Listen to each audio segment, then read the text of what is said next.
ಪ್ರಾಮಾಣಿಕ ಪ್ರಯತ್ನವನ್ನು ನಾನು ಮಾಡ್ತೀನಿ. ಇಲ್ಲಿರುವಂತಹ ಎಲ್ಲ ನನ್ನ ಅಣ್ಣ ತಮ್ಮಂದರಲ್ಲಿ ನನ್ನ ವಿನಂತಿ ಏನು ಅಂತಂದ್ರ 20 ವರ್ಷಗಳ ಅವಧಿಯಲ್ಲಿ ಸತತವಾಗಿ ನೀವು ಸಂಸದರಿಗೆ ಅವಕಾಶವನ್ನ ಮಾಡಿಕೊಡಿ. ನನಗೂ ಒಂದು 5 ವರ್ಷ ಅವಕಾಶವನ್ನ ಮಾಡಿಕೊಡಿ. ಪ್ರಾಮಾಣಿಕವಾಗಿ ನಿಮ್ಮ ಒಂದು ಸಮಸ್ಯೆಗಳಿಗೋಸ್ಕರ ನಾನು ದುಡಿತೀನಿ. ಇಲ್ಲಿರುವಂತಹ ನೇಕಾರರ ಸಮಸ್ಯೆಗಳಾಗಿರ್ಬಹುದು, ಇವತ್ತಿನ ಕಚ್ಚಾ ಮಾಲ್ಗಳು ಅದರ ಬೆಲೆ ಆಕಾಶ ಗಗನಕ್ಕೇರಿದೆ. ನೀವು ತಯಾರು ಮಾಡಿರುವಂತಹ ಮಾಲ್ಗಳಿಗೆ ಮಾರ್ಕೆಟ್ ಇಲ್ಲ. ಈ ಎಲ್ಲಾ ಸಮಸ್ಯೆಗಳಿಗೆ ಪರಿಹಾರಗಳು ನಾನೊಂದು ಪ್ರಾಮಾಣಿಕ ಪ್ರಯತ್ನವನ್ನು ಮಾಡ್ತೀನಿ. ಈ ಕಡೆ ಗ್ರಾನೈಟ್ ಉದ್ಯಮಿಗಳ ಸಮಸ್ಯೆ ಅದ, ಬಾಗಲಕೋಟೆಯಲ್ಲಿ ಬಾಗಲಕೋಟೆ ಕುರ್ಚಿ ರೈಲ್ವೆ ಸಮಸ್ಯೆ ಅದ. ಇನ್ನು ಇಲ್ಕಲಿಗೆ ಒಂದು ಟ್ರೈನ್ ಬರಬೇಕು ಅನ್ನುವಂತಹ ಮಾತನ್ನು ಇವತ್ತು ಬೆಳೆದ ನಮ್ಮ ನಾಯಕರು ಹೇಳಿದರು.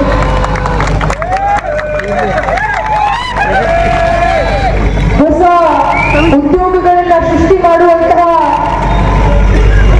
ಉದ್ಯಮಿಗಳು ಇಂಡಸ್ಟ್ರಿಗಳ ಬಾಗಲಕೋಟೆ ತರುವಂತಹ ಒಂದು ಪ್ರಾಮಾಣಿಕ ಪ್ರಯತ್ನವನ್ನು ನಾನು ಮಾಡ್ತೀನಿ.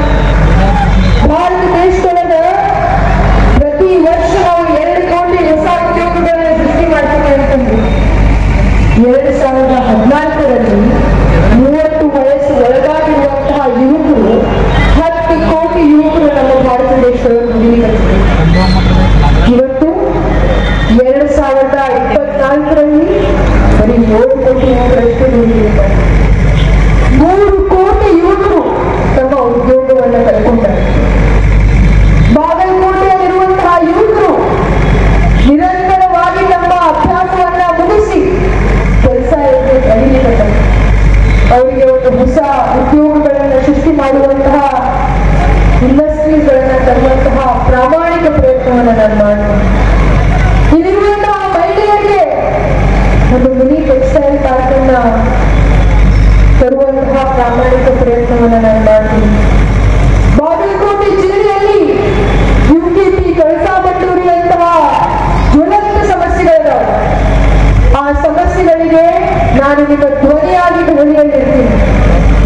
ನನಗೆ ಒಂದು ಅವಕಾಶ ಮಾಡಿಕೊಡಿ. ನಿರಂತರವಾಗಿ ದುಡಿದು ನಿಮ್ಮ ಋಣವನ್ನು ಮುಟ್ಟಿಸೋದಿದೆ ಅಂತ ನಾನು ಎಲ್ಲರೂ ಪ್ರಯತ್ನಿಸಬೇಕು.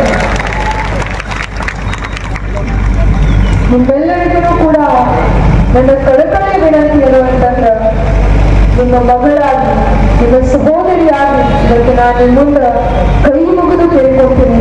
ನನಗೆ ಒಂದು ಅವಕಾಶವನ್ನ ಮಾಡಿಕೊಡ್ತೀನಿ. ನಾನು ನಿಮಗೋಸ್ಕರ ದುಡಕ್ ಬಂದೀನಿ.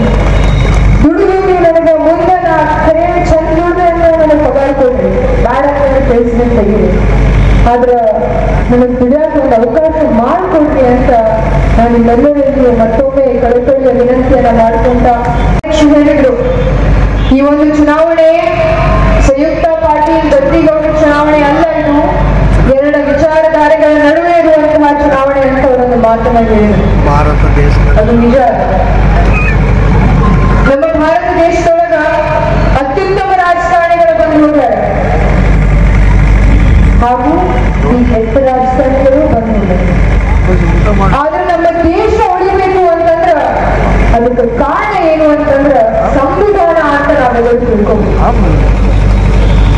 ಈ ದೇಶ ಉಳಿಬೇಕು ಅಂತಂದ್ರ ನಮ್ಮ ಸಂವಿಧಾನ ಉಳಿಬೇಕು. ಜಿಲ್ಲೆಯ ಸ್ವಾಭಿಮಾನ ಅಭಿವೃದ್ಧಿಯ ಸಂರಕ್ಷಣೆಗೆ ನಮ್ಮ ಒಬ್ಬ ಧೀಮಂತ ನಾಯಕರಾಗಿರುವ